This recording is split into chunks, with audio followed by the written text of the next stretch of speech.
Hello everyone, welcome back to Chiki Today. This is Sia Verma and very good morning. I hope you all are doing very well. And आज के session में हमें cover करना है 8 of November की most important news का question form में analysis fine. And आज जो की टॉपिक रहने वाले हैं Indian table tennis WTT feeder कालका Shimla railway Yanadi tribe mount Lewotobi Laki Laki World boxing Federation Henley passport intact visible emission line, coronagraph, Abhay Prabhavna Museum, and too many festival. Fine. And all these questions are part of daily 20 MCQ series, which is available on GK Today application. Fine. So start करते हैं आज का session with the very first question. First question is which Indian table tennis player won the men's single title at WTT Feeder Caracas 2024? So WTT Feeder Caracas में man single का title किसने clinch करा और Indian table tennis player का नाम आपसे पूछा जा रहा है and that is option number C Harmeet Desai. So recently Harmeet Desai ने जीता है man single title plus mix double title भी इन्होंने क्लिंच किया है 2024 के WTT फीडर कारकस टूर्नामेंट में जो रिसेंटली कहाँ पे हुआ था, वेनेजुएला में हुआ था 31 अक्टूबर से 3 नवंबर तक। फाइन। मैन सिंगल फाइनल में इनकी जो रैंक रही वो 19 रैंक रही और इन्होंने बीट करा फ्रांस के प्लेयर को जिनकी रैंक 149 थी। स्कोर रहा था 11-7, 11-8, 11-6 का। फाइन। इसी के साथ मिक्स डबल कैटेगरी में हरमीत एंड कृत्विका रॉय ने जीता है क्यूबा के अगेंस्ट में मिक्स डबल का टाइटल 3-2 स्कोर के साथ। Fine. Harmeet and Krithwika Roy and event था WTT फीडर काराकस 2024। फाइन। इसी के साथ WTT world tennis table tennis, so world table tennis ये जो फॉर्मेशन है इसको स्टार्ट किया गया था 2021 में। सो एस्टेब्लिशमेंट हुआ था वर्ल्ड टेबल टेनिस का 2021 में। एंड कौन सी ऑर्गेनाइजेशन है जो WTT को रेगुलेट करती है, जिसने क्रिएट करा है WTT को, and that is international table tennis federation. Aim क्या है WTT का? To provide a professional platform for players worldwide. Fine. Recently जितने भी स्पोर्ट्स से रिलेटेड करंट अफेयर रहे हैं हम उनको रिवाइज करेंगे one time. So recently, which Indian player won the women's double title at the World Table Tennis Federation Cagliari 2024 tournament? So women's double title अभी recently किसने जीता था? कृतिका रॉय एंड यशवनी घोरपड़ी ने। फाइन। एंड उर्मिला चौधरी जिन्होंने recently global anti racism championship को जीता था, किस कंट्री से ये बिलोंग करती है? नेपाल से बिलोंग करती है। Fine. And which state won the national para swimming championship 2024 with 392 points? और कर्नाटका ने इसे जीता है। Which Indian recently won the silver medal at the archery world cup final? और सिल्वर मेडल जीता है दीपिका कुमारी ने वर्ल्ड आर्चरी में वर्ल्ड कप में। Which country recently won the ICC women's T20 world cup? New Zealand ने जीता है। Which Indian player recently won the WR chess masters cup in London? And it is by Arjun Erigaisi. Fine. And who has won women's single title at the Pentico International Challenge Badminton Tournament in Australia? And it is by Tanya Hemanathan. Fine. Let's move to the next question. Next question is Kalka Shimla Railway, which was seen in the news, connect which two states? So Kalka Shimla Railway अभी news में रहा और किन दो state को ये connect करता है ये आपसे पूछा जा रहा है। Answer is option number B Haryana and Himachal Pradesh को कनेक्ट करता है कालका शिमला रेलवे। कालका शिमला रेलवे को 1898 में बिल्ड किया गया था एंड ऑफिशियली पब्लिक यूज के लिए 1903 में ओपन किया गया था। फाइन। काफी इंपॉर्टेंट है। कालका Shimla railway UNESCO world heritage site है। ये 2008 में इसे UNESCO world heritage site announce किया गया था। सो रिसेंटली ये न्यूज में रही बिकॉज जो हिमाचल प्रदेश के चीफ मिनिस्टर है, कौन है? सुखविंदर सिंह सुक्खू, उन्होंने प्रपोज करा है ग्रीन हाइड्रोजन ट्रेन कि कालका शिमला रेलवे में ग्रीन हाइड्रोजन ट्रेन को यूज किया जाना चाहिए। फाइन। कालका शिमला रेलवे के पॉइंट्स को डिस्कस कर लेते हैं। सो 96 किलोमीटर नैरो रेलवे है ये, जिसे 1898 में बिल्ड किया गया था। ये कनेक्ट करती है कालका को शिमला से। कालका ये हरियाणा में लोकेटेड है, शिमला ये हिमाचल प्रदेश में लोकेटेड है। फाइन, ये डेटा इंपॉर्टेंट है। टोटल 18 स्टेशन है केएसआर में, कालका शिमला रेलवे में 102 टनल्स है एंड ओवर 850 ब्रिजेस है कालका शिमला रेलवे के। Fine, UNESCO world heritage site है 2008 से। एंड केएसआर को इसकी स्टीप एसेंट के लिए जाना जाता है, यानी जो ढलान है इसकी अपर साइड, एंड जो रिमार्केबल इंजीनियरिंग है इसके लिए ये काफी ज्यादा फेमस है। और Kanoh bridge and Barog tunnel, ये दोनों पार्ट है कालका शिमला रेलवे का, Kanoh bridge and Barog tunnel. Fine, इसी के साथ रिसेंटली रेलवे से रिलेटेड जो क्वेश्चन है हम उनका वन टाइम रिवीजन करेंगे। Fine, so let's move to the next slide. So recently, what is the name of the digital initiative launched by the Railway Protection Force to honor its martyrs?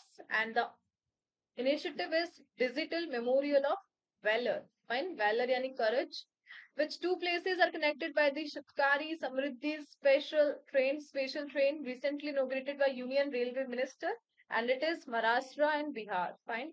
Nilgiri mountain railways ये कहाँ पर located है? तमिलनाडु में है। Union budget 24-25 के according कितना financial allocation दिया गया है मिनिस्ट्री ऑफ रेलवे को? And it is 2.55 lakh crore का है। रिसेंटली सेंट्रल रेलवे ने first ever floating solar plant को इनोग्रेट किया था, जिसकी कैपेसिटी थी 10 मेगावाट पे। और कौन सी लेक थी? इगातपुरी लेक थी। जो मेन पर्पस है संज्ञान ऐप का, जिसे रिसेंटली आरपीएफ ने लॉन्च करा है, क्या है? To educate and empower RPF personnel staff को, पर्सनल यानी staff, by providing information about criminal laws. So criminal laws के लिए इंफॉर्मेशन प्रोवाइड करके जो रेलवे स्टाफ है उन्हें एजुकेट करना और एम्पावर करना, ये मेन एजेंडा है संज्ञान ऐप का। Fine, Indian railway recently operated the first trial train from Sangaldan to Riasi, crossing the world's highest rail bridge on which river, and it is Chenab River. Fine. Let's move to the next question. Next question is, the Yanadi tribe primarily resides in which state? So recently एक state की tribe news में रही। Tribe का नाम है यानादी tribe, और किस state में ये पाई जाती है? Answer is option number C, Andhra Pradesh. Fine, so recently news तो इसलिए इस क्वेश्चन की न्यूज ये रही थी कि 3 यानादी ट्राइब चिल्ड्रन थे जो मिसिंग हो गए थे, लेकिन अब रिसेंटली वो मिल चुके हैं, इसलिए यानादी ट्राइब न्यूज में रही थी। बट मेन फोकस क्या है कि ये जो ट्राइब है जिसका नाम है यानादी, ये आंध्र प्रदेश से बिलोंग करती है। ये नाम आपको ध्यान रखना है। फाइन, इनकी पॉपुलेशन लगभग 4,60,167 है 2001 की सेंसस के अकॉर्डिंग। तेलुगु ये स्पीक करते हैं। फाइन, एंड धिमसा डांस ये किससे रिलेटेड है? ये यानादी ट्राइब से रिलेटेड है, एंड आंध्र प्रदेश स्टेट का है एक cultural dance Dhimsa dance. Fine, recently जितनी भी ट्राइब्स रही थी हम उन्हें वन टाइम रिवाइज करेंगे। So the Kadar tribe primarily resides in which state? So तो याद हो गया होगा आपको कहाँ पर पाई जाती है ये? Answer is Kerala and Tamil Nadu. Fine, the Koravai tribe ये कहाँ पर पाई जाती है? इंडोनेशिया में। The Soliga tribe Tamil Nadu and Karnataka की है ये। फाइन, कटकरी ट्राइब ये कहाँ की है?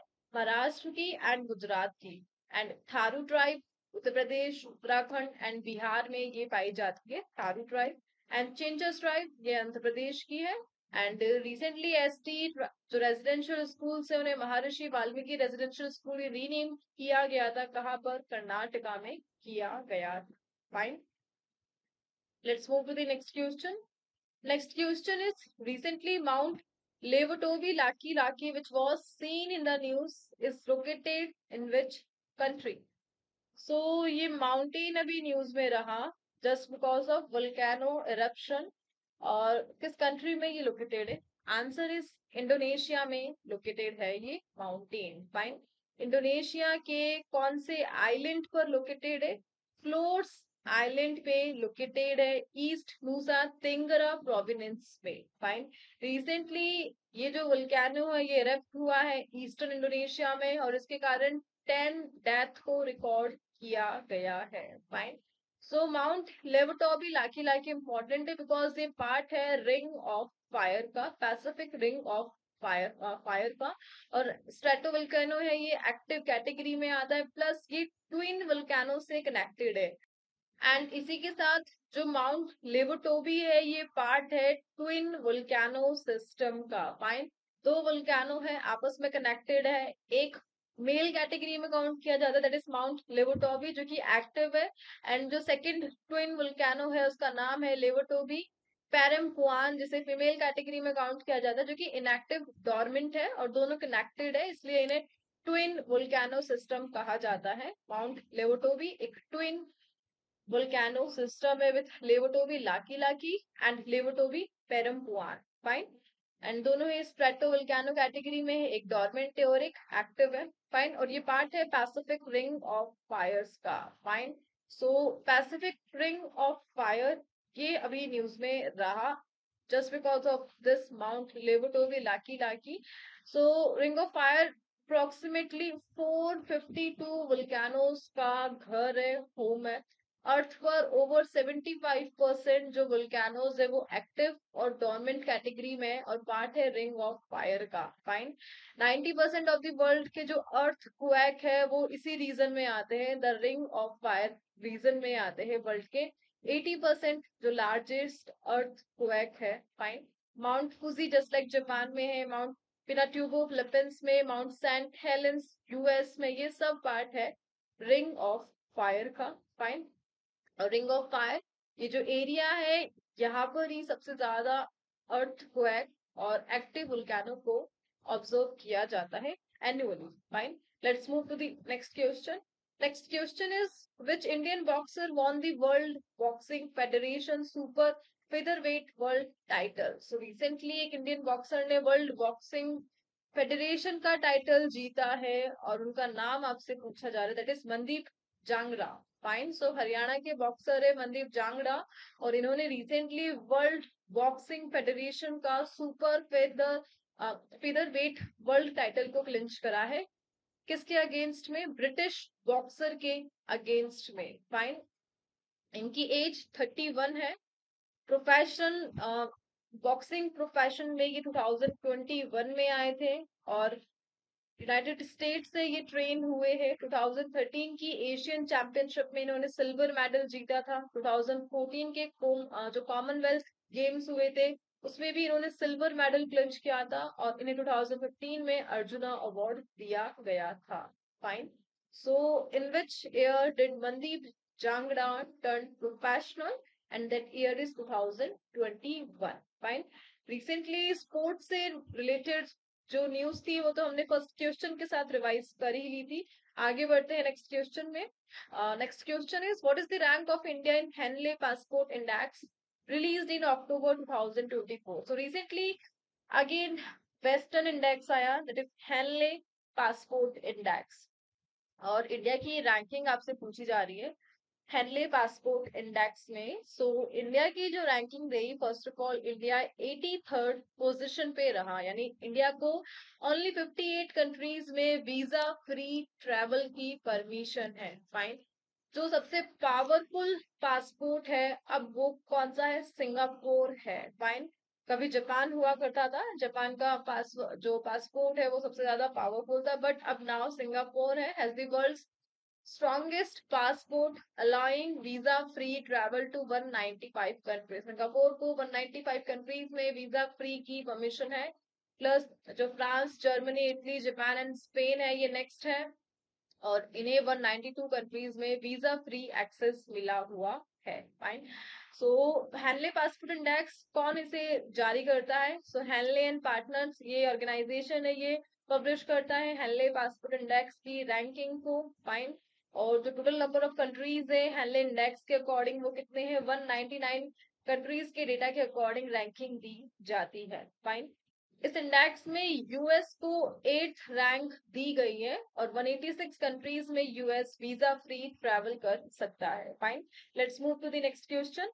बट सबसे पहले हम जितने भी इंडेक्स रहे हैं रिसेंट में उनसे रिलेटेड क्वेश्चन को वन टाइम रिवीजन रिवाइज करेंगे।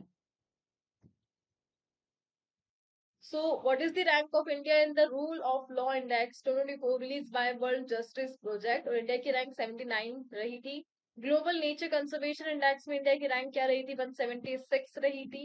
एंड इंडिया का एक कोर्ट है जिसे लिस्टिंग किया गया है एक इंसेंटिव प्रोवाइडर के तौर पर on the environment ship index platform, and the court is Murmugu Code, which organization recently published the commitment to reducing inequality index. CRI को किसने publish करा है? And that is Oxfam and Development Finance International. Fine. तो organisation का नाम आपसे पूछा जा रहा है जिन्होंने रिसेंटली पब्लिश करा है the global multi dimensional poverty index, और इसे करा है यूएनडीपी ने एंड ओपीएचआई ने. यूएनडीपी तो हम सभी जानते हैं, OPHI Oxford poverty and human development initiative. Fine. Next is global hunger index आया था. ग्लोबल हंगर इंडेक्स, इसमें इंडिया की रैंक 105 थी. बिजनेस रेडी इंडेक्स कौन सा ऑर्गेनाइजेशन ने प्रिपेयर किया था? वर्ल्ड बैंक ने इसे प्रिपेयर किया था. Fine. Let's move to the next question.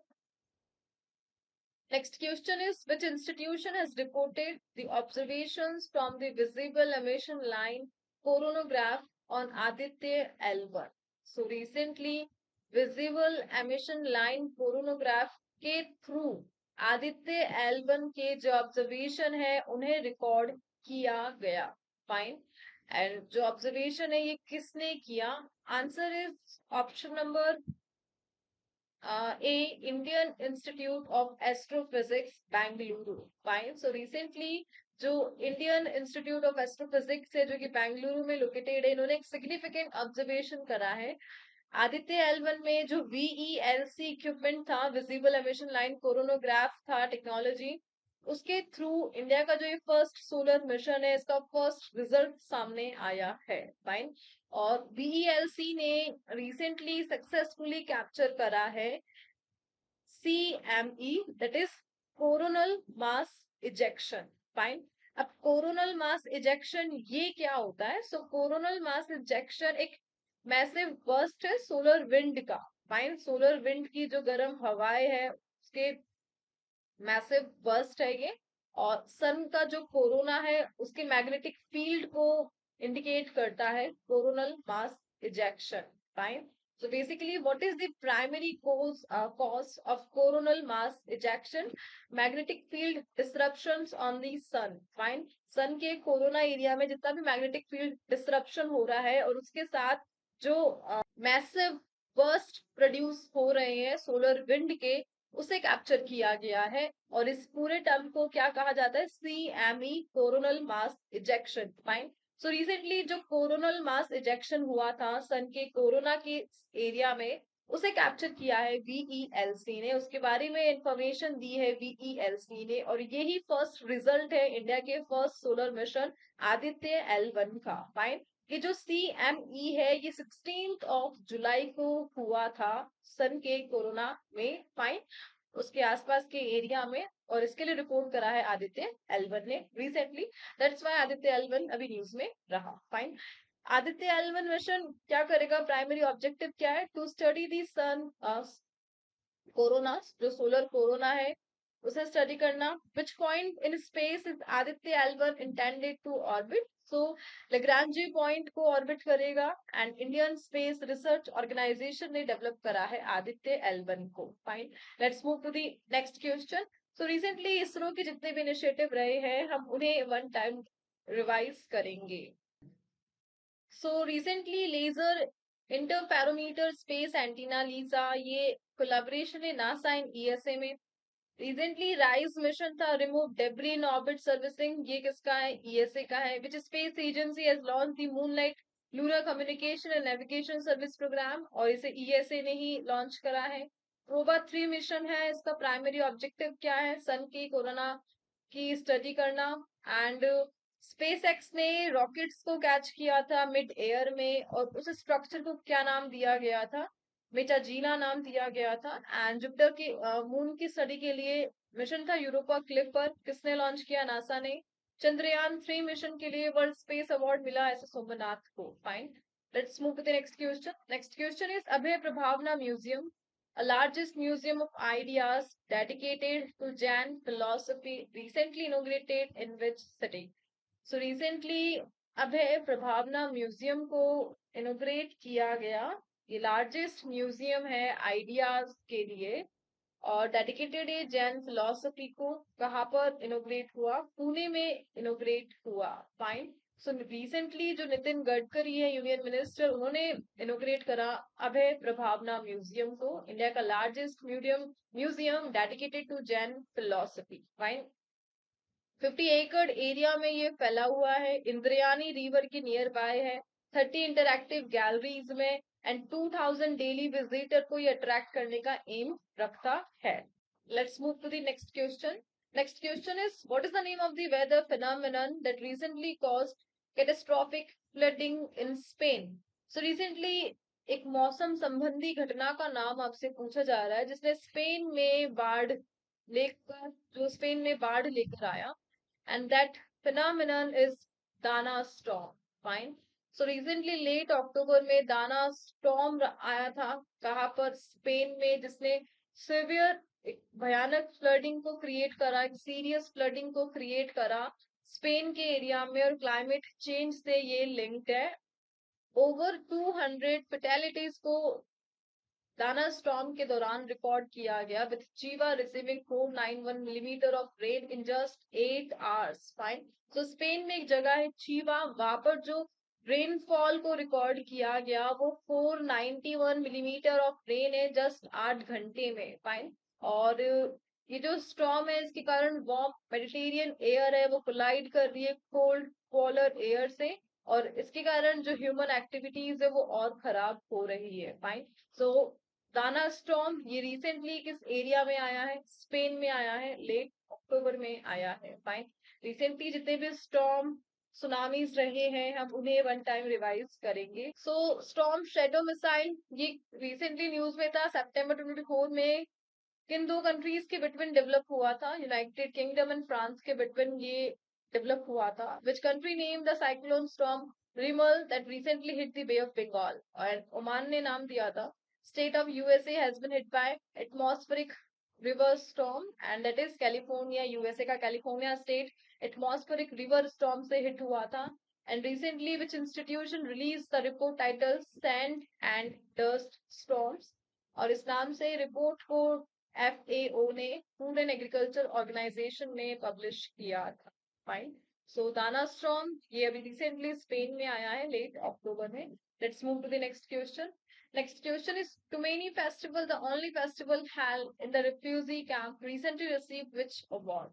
So refugee camp में only एक फेस्टिवल मनाया जाता है world wide, that is Tumaini festival, और इसे रिसेंटली अवार्ड मिला है यूनाइटेड नेशन से, and that is cultural of resistance award. Fine. Tumaini festival इसे कहाँ पर देखा जाता है? मालावी में देखा जाता है। 2014 में ये फेस्टिवल फाउंड किया गया था। फाइन। मालावी ये कहाँ पर है बता सकते हैं मालावी की एग्जैक्ट लोकेशन? सो साउथ ईस्टर्न अफ्रीका में लोकेटेड है, ये लैंड लॉक कंट्री है। इसे वार्म हार्ट ऑफ अफ्रीका भी कहा जाता है due to its friendly people. Warm heart of Africa Malawi को कहा जाता है। अफ्रीका की लार्जेस्ट लेक को ये फीचर करता है, लेक मालावी। फाइन। और एक लैंड लॉक कंट्री है साउथ ईस्टर्न अफ्रीका में। सो यहाँ पर हर साल एक फेस्टिवल ऑब्जर्व किया जाता है, दैट इज टुमेनी फेस्टिवल, जो कि रिफ्यूजी कैंप में मनाया जाता है, और इसे रिसेंटली इंटरनेशनल अवार्ड मिला है cultures of resistance award. Fine. 2024 में रिसेंटली जितने भी अवार्ड रहे हैं हम उन्हें वन टाइम रिवाइज करेंगे। So, which city was awarded the title of City with the Best Public Transport System at Urban Mobility India Conference and Exhibition? And the city is Bhubaneswar. Fine.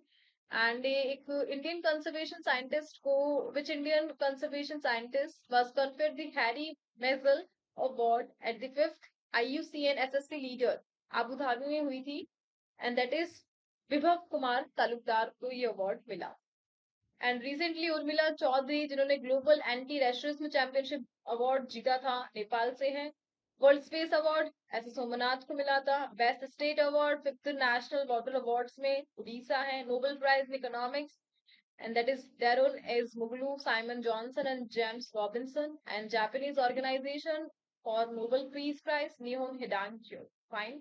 इसी के साथ ये session यहाँ पर over होता है and आगे move करते हैं. Let's move to the next slides of quiz. Fine. So October month के ही क्वेश्चन है, इनका आंसर आपको देना है कमेंट बॉक्स में as a quiz answer. Fine.